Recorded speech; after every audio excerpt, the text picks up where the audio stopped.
Merci, bien-aimés, de nous recevoir chez vous. Et aujourd'hui, nous aurons à exploiter, nous aurons à écouter une exhortation dans le cadre de notre émission C'est le moment, car ça c'est le moment d'avoir l'Éternel comme notre berger. C'est ça le thème de notre exhortation aujourd'hui. C'est le moment d'avoir le Seigneur comme notre berger.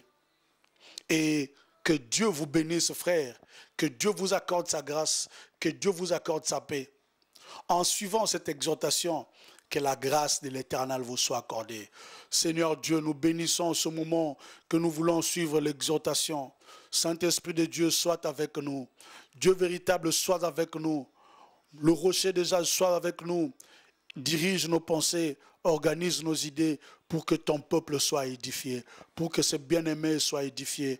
Dans le nom de Jésus, que cette parole apporte la grâce et la paix dans son cœur. Nous prions.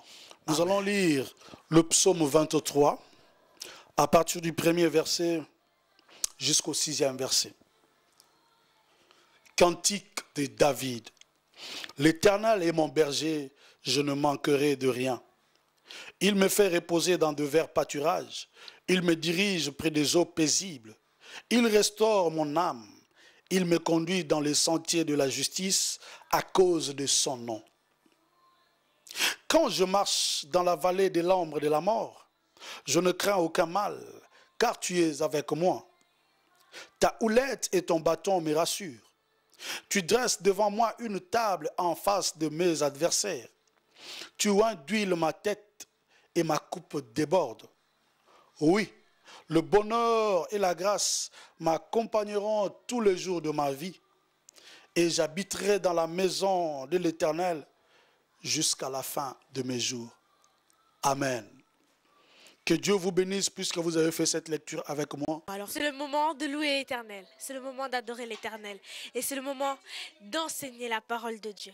C'est le moment, c'est vraiment le moment. Que Dieu vous bénisse. Je viens simplement te dire, si l'Éternel est ton berger, tu ne peux rien manquer. Peut-être tu me regardes, tu pars à l'église, tu pries, tu as toujours ta Bible avec toi. Mais est-ce que l'Éternel est ton berger?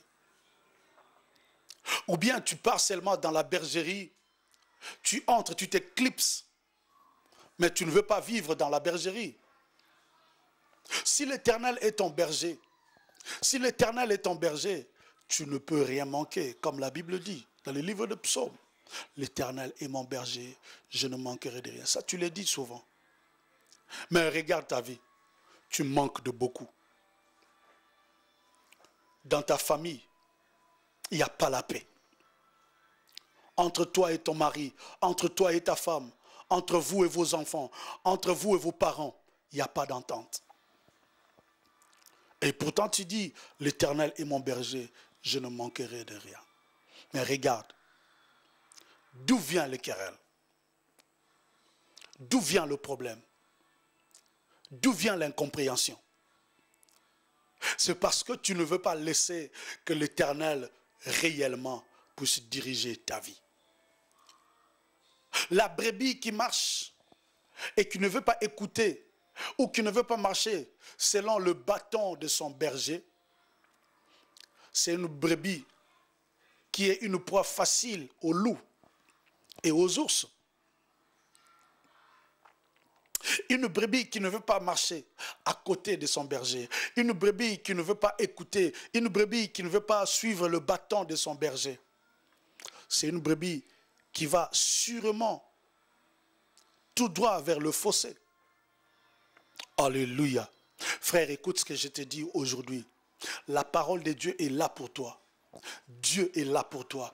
Aujourd'hui, quand tu entends cette parole, la Bible dit, si vous entendez sa voix, n'endurcissez pas vos cœurs, parce que c'est lui le créateur des cieux et la terre. C'est lui le créateur de toutes choses. C'est lui le créateur de l'univers, ce que nous voyons et ce que nous ne voyons pas. Tu es né. Aujourd'hui, tu vis.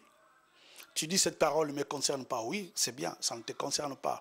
Mais une chose est vraie. Une chose est vraie. Après ta vie, tu seras enterré. La Bible dit, poussière, tu es venu, tu retourneras poussière.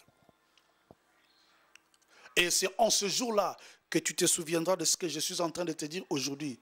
L'Éternel est mon berger, je ne manquerai de rien. Si l'Éternel est ton berger, même si tu traverses la vallée de l'ombre de la mort, il sera avec toi. Parce que sa houlette et son bâton apportera l'assurance dans ta vie. Ton éternité est assurée par qui? Parce que crois-moi, après la mort, il y a une vie. Parce que la Bible dit, il est réservé à l'homme de mourir une seule fois, après quoi vient le jugement. Frère, écoute ce que la parole de Dieu te dit. Reçois cette parole pour toi, et reçois cette parole pour ta famille, et reçois cette parole pour tes enfants. Que l'Éternel, à partir de maintenant, soit ton berger. Parce que si l'Éternel est ton berger, ta vie changera. Si l'Éternel est ton berger, ta vie prospérera. Et il y a une seule façon d'être la brebis du Seigneur, c'est en recevant Jésus-Christ dans sa vie comme son Seigneur et son Sauveur personnel. Ça, c'est le moment de recevoir la parole de Dieu. C'est le moment de vivre en conformité avec Jésus. C'est le moment de vivre selon la volonté de Dieu. C'est le moment de vivre selon la parole de Dieu. C'est le moment de vivre selon la voie de l'Éternel. Il n'y a qu'une seule façon de réussir dans la vie. Lorsque tu vis selon la volonté ou selon la voie de l'Éternel. Et toutes ces choses que je suis en train de te dire n'est facile que lorsque Jésus-Christ, le maître de la vie, est en toi.